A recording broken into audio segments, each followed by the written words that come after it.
Hello and welcome to Just One More Watch. Welcome today to the first ever three-peat on the channel. I have reviewed the Casio MRW, or I'm about to, a total of 3 times over the last 5 years. This was the first video I ever made about a bright orange MRW 200 almost 5 years ago. I then backed it up by describing it as the best $20 holiday watch you could buy. Today I'm going to review their brand new braceleted version, metal braceleted version, and argue the case that it is the ultimate $30 beater watch. Now, before I get into it, I want to talk for a little bit about beater watches. It's not a term I use all that often. I find it slightly disparaging if used in the wrong context, and I'm well aware that all things are relative. One man's beater watch may well be another man's grail watch. Plus, I think that people conflate the term daily with beater and call them daily beaters when that's not really what they mean. I had a quick scour through Adrian from Bark and Jack's Drinking Coffee and Talking Watches Facebook group to see how often and in what context the word beater came up. Check this guy showing us he's wearing a Rolex while buying a brand new Breitling as his beater watch. He is not going to beat that watch, let me assure you. Neither is this guy with that lovely Bremont. This guy with the Hamilton, he's getting closer. At least he acknowledges it is a work beater. I think that's where some of the problem here lies. Now, this guy has got it spot on in my opinion. Beautiful Rolex with a cheap quartz Timex Indiglo as his designated beater watch. Finally, this guy I think has got it even more on the head. Gorgeous IWC with a truly ugly Casio as his beater. You get the idea. To me anyway, a beater watch should be cheap, it should be quartz, it should be rugged, and if it dies in the line of duty, then so be it. It goes to watch Valhalla, having lived and died honourably. A beater for me is something you can take off your wrist and do that with no concern whatsoever. I don't think the guy with the Breitling will do that with his watch, do you? Let's flip the camera and have a look at this Casio just as soon as I get it out of my wardrobe. Now, of course, I'm not suggesting that you should all take your watches off and lob them across the room because you would look as ridiculous as I just did if you were to do that.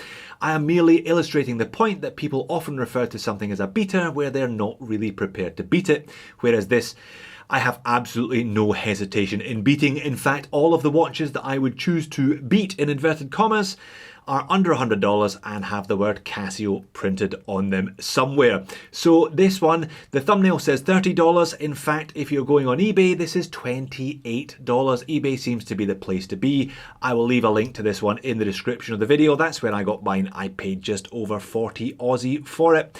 It's the MRW 200 HD.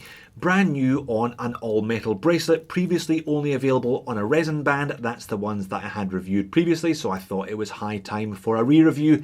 Any excuse really. This is a cracking little watch, but not so little. It's full-sized at 43mm in diameter, less than 12mm thick though, 47mm lug to lug. So a full-size watch in terms of the way it wears, but it wears quite well. Now, 18mm lug width. You're not really going to be taking this one off of the supplied bracelet. Similarly, the resin ones, you're not going to be taking them off the resin band either. 24mm effective departure from the case though, so it doesn't look silly, but it would look silly if you put it on an 18mm NATO. Plenty of taper on this bracelet, down to about 18.5, back up to 19.5 at the clasp. Full size 43mm, but sized up for me, it only weighs 82 grams, so pretty light. Why is it so light? Well, the bracelet may be made of stainless steel, but the watch isn't. It's made of resin. This is resin coated with a silver paint to make it look like it's metal, but it's not metal. That's why it is so light. Similarly, the bezel is also made of resin. It is a bi-direction friction bezel. What is made of metal though is the push-pull crown, unsigned crown there, 100 meters of water resistance though, which is perfectly sufficient for most people for most circumstances, and the case back is also made of metal. And the bracelet looks okay anyway. It's fairly well finished and is nicely proportionate to the head of the watch and the clasp. I'll show you on wrist later on obviously, and the whole thing kind of hangs together well. However, those are rolled links. You wouldn't expect anything other than rolled links for $28 now, would you? Which means it is going to be a bit of a hair nipper if you have a lot of arm hair. The clasp's all right though. Casio stamped in there. Double security pusher, again it is only pressed as you'd expect, but there is a reasonable level of micro adjust. 4 holes which spans the distance between those links nicely. That's the case back there, stainless steel, so anti-allergy. Screw on quite literally with 4 screws, 1 in each of the corners. So Japanese movement, that movement being a 5125, a Casio Module 5125, but cased in China, and there you are, 10 bar, 100 meters of water resistance. Now the 5125 stated battery life on these is 3 years, and it's an SR626 battery. When the time comes to change, even a decent one, here we are, Sony batteries on eBay, you're looking at just over 50 cents. And of course it's a DIY, you just unscrew those 4 screws, pop the battery out, stick a new one in and screw the back on yourself. Very easy to keep these in usable condition long term. And I must admit, I've always found these MRW 200s to be quite attractive. I mean, I can take or leave the kind of unnecessary angled cutouts in that bezel, but the dial itself is great. I haven't made the best colour choices in the past though. I've had an orange one and a purple and yellow one. Third time lucky, as they say. This black on white is great. By far the nicest and super legible as a consequence. So big Arabics 1 to 12 on the outer edge of the dial. Plus there's a kind of field watch style 13 to 24 on the inner. Everything just printed obviously. Casio and quartz printed above the pinion and water resist 100 meters underneath it. The handset, perhaps a little small. I quite like the hour hand, but I've always felt that the minute hand was a bit skinny. Second hand does okay for itself, and there is a bit of loom on these 3. I'll show you it later on. Chapter ring, not quite aligned in this case, but hey, I'm not complaining for $28 in the way I would complain if it was $1,000 plus Seiko. Nicely angled and again quite legible. Little double pip at 12. Singles on the 5s and hash marks everywhere else, and day date complications. So you get a day date 100 meter water capable, I wouldn't necessarily call it dive capable, but water capable watch. And the day and date wheel are both relatively colour matched. There's actually a slight silver hue to this one. Overall, I like it, nicely legible and reasonably uncluttered despite the amount of information, all of those Arabics they managed to squish onto the dial. That's it on wrist, 43mm. I've got a 7-inch wrist for your reference. I would normally tend to 42mm and downwards. So this one, in theory, is a little bit large for me, but 47mm lug to lug and less than 12mm thick because it's quartz. It sits nice and flush, no problems at all. 82 grams, yeah, that also helps make this one wear nicely. And you see what I mean about the bracelet. Perhaps not the most fabulously manufactured bracelet in the world, but you wouldn't expect it for the price. But it looks good. I think the whole thing looks good overall. There's no kind of major steps. It's all nicely proportioned. Don't think it looks like a $28 watch. Certainly not in this black on white colour I've chosen eventually anyway. And it's just as well I like this colour because I believe the metal bracelet is only available on the black on white dial or the white on black dial for now. Yeah, the handset, that skinny little minute hand doesn't do this one any favours in spite of the fact that the hands are actually black, helping them stand out from that white dial. Just doesn't stand out quite enough to me.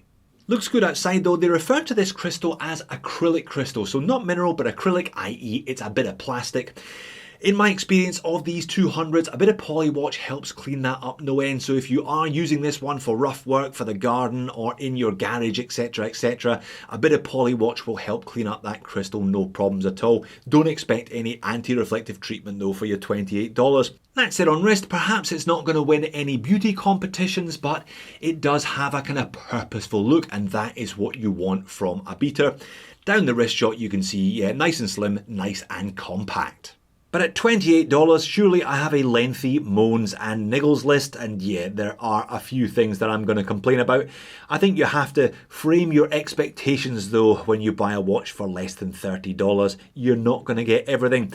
The bracelet, you know, it's okay if you insist on a bracelet, but it does nip a few hairs. It's not as bad as some other Road Link stuff that I've looked at from Seiko 5s in the past that were just unwearable. This one is wearable, but it will nip the odd hair, slightly alarming when it does so, so do bear that in mind. The hands I've already talked about. I would love to see them beef up that minute hand. Alignment issues on this one. Chapter ring is slightly out of whack, but that may have been me lobbing it at my cupboard. No, it wasn't. It was out of whack before then. And then there's the loom. What's the word I'm looking for?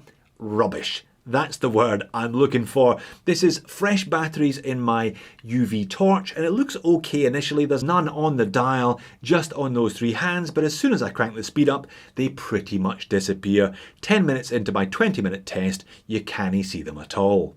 There is, of course, one other elephant in the room that I haven't talked about yet, but I should probably talk about now, and that is if you're in the market for an economical beater watch with Casio on the dial, you should probably look at their G-Shock range as well. Admittedly though, they are nearly twice the price of these. That's the cheapest one I could find on ebay.com today, 55 bucks, yeah, nearly twice the price of this one. And I know for many people the G-Shock range just doesn't cut it. They're not into digitals, and those black resin ones look a bit too militaristic. If that is you, then one of these MRW 200 HDs on the metal bracelet may well fit the bill. A watch you can comfortably lob across the room without regard if you so choose. So there you have it, the ultimate $30 beater watch. What do you reckon? If you're not convinced, then why not try the resin banded $20 variant? Or if you want to go on a trip down memory lane, have a look at my first ever review. Thanks for watching. I'll see you all soon.